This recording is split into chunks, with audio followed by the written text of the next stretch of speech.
Hi everyone.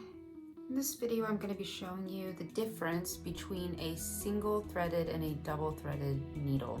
Okay, it's a pretty small difference, but I think it's an important one, and we use single threaded needles versus double threaded needles for different purposes. So you'll be required to use both types in order to complete your hand sewing sampler, which is why I'm going to show you these today. So I've got my thread, right? My dual duty all-purpose thread. I'm going to get it in a bright color so I can see it on my sampler.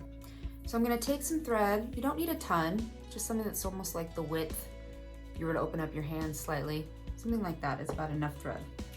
I'm going to cut it here at the spool. And then I'm going to take one of my hand sewing needles and make sure that I'm getting a needle that is somewhere in the middle range. If you bought like a pack of needles, you want something in the middle range of that. You don't want something, for instance, that looks more like this, that is a heavyweight needle which has a larger eye. If you've just started hand sewing in this class, then you might have a natural urge to want to purchase or use one of these larger needles because the eye is bigger and therefore easier to thread.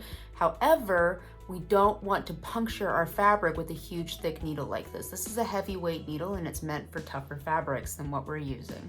So set that aside and go ahead and put yourself up for the challenge of working with more of a smaller to medium-sized needle while you're doing this project. So we're going to take our thread and we're going to take our needle and we're going to thread the eye of the needle.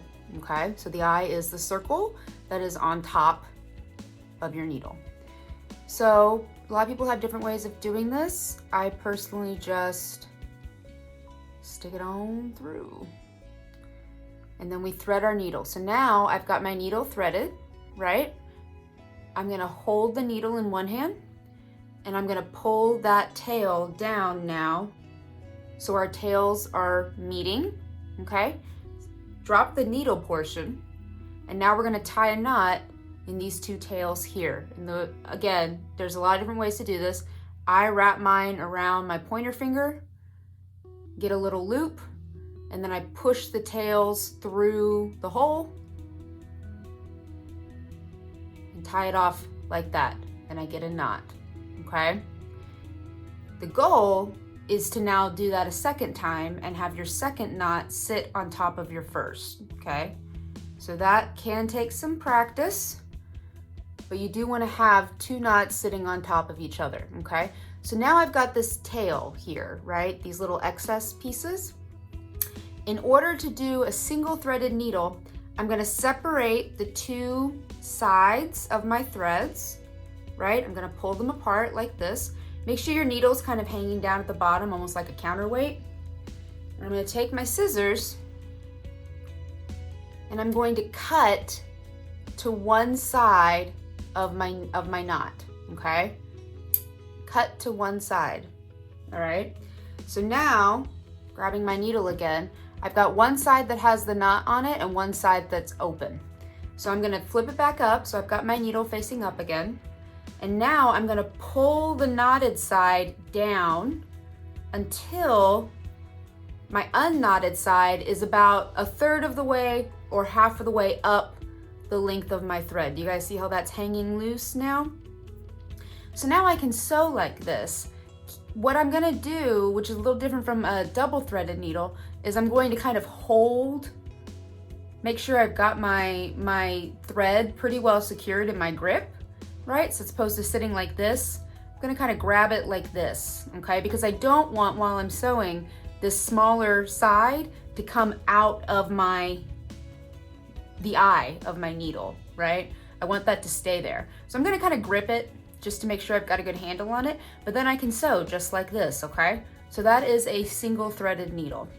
If we set up again for a double threaded needle, same sort of thing, right? I take my thread, I take my needle, I make sure I've got the eye up.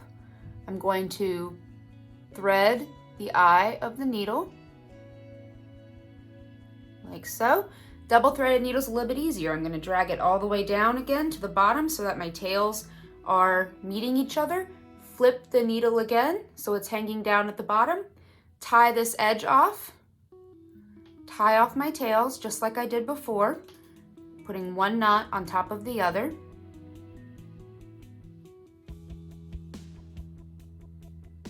And now I've got my excess tails, right, that are sitting above my knot. I'm going to take my shears and I'm going to cut that excess off. So I've got roughly 1/4 inch hanging out there. I don't want to cut too close to my knot because then I run the risk of the knot actually unraveling as I'm sewing. So I just want to leave a little bit of an excess, but a nice, neat, even excess. That's our goal. So now this is a double threaded needle. We're not going to do anything else beyond this point. So that's the difference between a single threaded and a double threaded needle. We use this style a lot more than a single threaded needle, but as you keep working through hand sewing, if it's something that you like, you'll find that as you're doing more complicated hand sewing or couture sewing techniques, you're going to revisit that single threaded needle more frequently. So those are the two types of needles that you can thread for this project.